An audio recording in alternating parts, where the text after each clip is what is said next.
ஒரு அமைதியான சிறிய கிராமம் காமலாபுரம். வெளியில் பசுமையான பயிர் வயல்கள், நெளிந்த பாதைகள். அந்த ஊர்ல ஒரு பையன் இருந்தான், ஆதவன். பேருக்கு ஏற்ற மாதிரி புத்திசாலி. ஆனா ஒரு பெரிய குறை, சோம்பேறித்தனம். அவனுக்கு கனவுகள் ரொம்ப பெரியது. ஒரு நாள் பெரியவனாகி ஊருக்கே உதாரணமா நிக்கணும்னு ஆசை. அவன் கற்பனை என்னன்னு பார்த்தா, மேடையில பேசுறது, பெரிய அலுவலகத்துல நிதானமாக நடக்கிறது, அனைவராலும் பாராட்டப்படுறது. ஆனா நிஜ வாழ்க்கையில காலையில அம்மா கூப்பிடுவாங்க, ஆதவா சூரியன் பாதி வந்துருச்சு எழுந்துரு. ஆனா அவன் இன்னும் 5 நிமிஷம் அப்படி சொல்லி கம்பளிக்குள் மறைந்து படுத்துருவான். அவன் ஊர்ல வேலை செய்யற ஆட்களை பார்த்து ரொம்ப இம்ப்ரெஸ் ஆவான். கடைக்காரர்கள் காலை முதல் இரவு வரை உழைப்பது, ஆசிரியர்கள் பொறுமையோடு கற்றுக் கொடுப்பது, காவலர்கள் ஒழுத்தத்தோடு கடமை செய்வது, அவனுக்கு எல்லாமே பெருமை. அவனும் அப்படிதான் ஆகணும்னு ஆசை.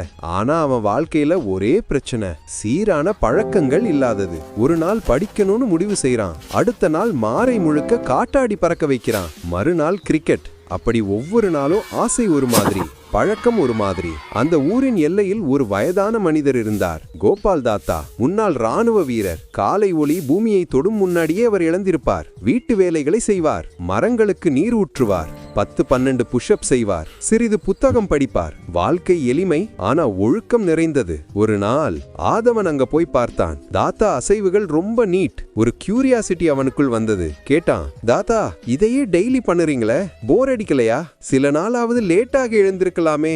கோபால் தாத்தா சிரித்தார். நெற்றி வியர்வை துடைத்து கொண்டே சொன்னார், ஆதவா பழக்கங்கள் விதை மாதிரி. இன்று விதை போட்டா நாளை முளைக்கும். ஆனா எந்த விதை போட்டோமோ அதுதான் நம்ம ஃபியூச்சரா உருவாக்கும். வெற்றி லக்ல கிடையாது, நம்ம தினமும் ரிப்பீட் பண்ற சிறு செயலில் தான் கிடைக்கும். ஆதவனுக்கு எல்லாமே ஸ்ட்ரெயிட்டா புரியல.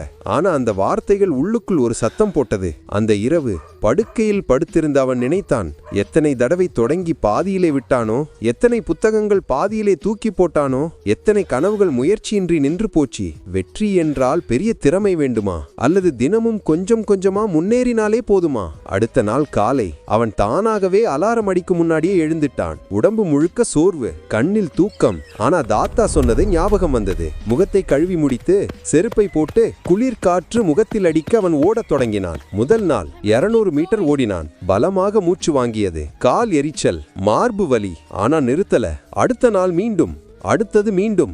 தினமும் கொஞ்சம் மேம்பாடு. ஒரு வாரம் கழித்து அவன் இன்னொரு பழக்கத்தை சேர்த்தான். தினமும் 1 மணி நேரம் படிக்கிறது. யாரிடமும் சொல்லவில்லை, எளிதாக அமைதியுடன் செய்தான். வாரங்கள் மாதங்களாக மாறின. சில நாட்கள் தவறினான், சில நாட்கள் மனம் கலங்கியது. நண்பர்கள் அழைத்த போது டெம்ட் ஆனான். ஆனா ஒவ்வொரு தரைக்கும் தாத்தாவின் ஒரு வார்த்தை ஞாபகம் வந்தது, சிறு பழக்கங்கள் மீண்டும் மீண்டும், அதுவே பெரிய வெற்றி. மெல்ல அவனின் மனமும் வளர்ந்தது, உடலும் வலுவானது, தன்னம்பிக்கை உயர்ந்தது. ஒரு நாள் நண்பன் சோனு கேட்டான், டா நீ எப்படி மாறிட்ட? நேத்து வரை கிங் ஆஃப் லேசினஸ் இருந்த நீ?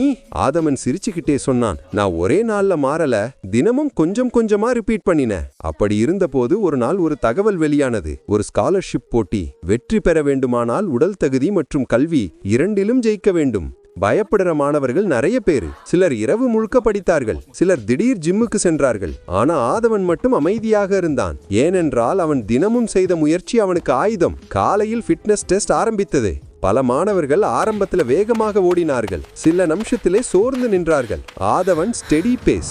அவன் மந்த்ஸ் ஆஃப் டிசிப்ளின் அவனை முன்னோக்கி தள்ளியது. அவர் பலரை விட முன்னே முடித்தான். எழுத்து தேர்வில் பலர் பேனிக், சிலர் லாஸ்ட் மினிட் வரையும் தடுமாறினார்கள். ஆனா ஆதவன் என்ன, விரைவாகவே முடித்தான். அவனுக்கு தினமும் 1 மணி நேரம் படிப்பது ஃபவுண்டேஷன் ஆயிட்டது. வாரங்கள் கழித்து முடிவுகள் வந்தன. ஆதவன் டாப் ரேங்க். அவன் ஓடிக்கொண்டு கோபால் தாத்தாவின் வீட்டுக்கு போனான். கண்ணில் நீருடன் சொன்னான், தாத்தா நான் ஜெயிச்சிட்டேன். தாத்தா சிரித்தார், ஆதவா உன்னை ஆரம்பித்தது மோட்டிவேஷன், ஆனா உன்னை பினிஷ் லைனுக்கு கொண்டு போனது பழக்கங்கள், தினமும் செய்த கொஞ்சம் கொஞ்சம் முயற்சி. அந்த நாளில் இருந்து ஆதவன் ஊருக்கே ஒரு ரோல் மாடல். அவன் மற்ற பிள்ளைகளுக்கு சொன்னது, வெற்றி பெரிய தாவல்களால் வராது, சிறிய தினசரி படிகளால் தான் வரும். காலையில் 10 நிமிடம் நடக்கலாம், ஓரிரு பக்கங்கள் படிக்கலாம், 10 புஷ்அப் செய்யலாம், கனவு ஒன்றை எழுதி கொள்ளலாம். இவையெல்லாம் நாளைக்கு பெரிய மரமாவதற்கான விதைகள். காலம் சென்றது. ஆதவன் வளர்ந்து வெற்றிகரமான மனிதனானான். ஆனா ஒரு பாடத்தையும் மறக்கல, வெற்றி திறமையால மட்டுமில்லை, தினமும் நாமே நம்மை உருவாக்குற பழக்கங்களால.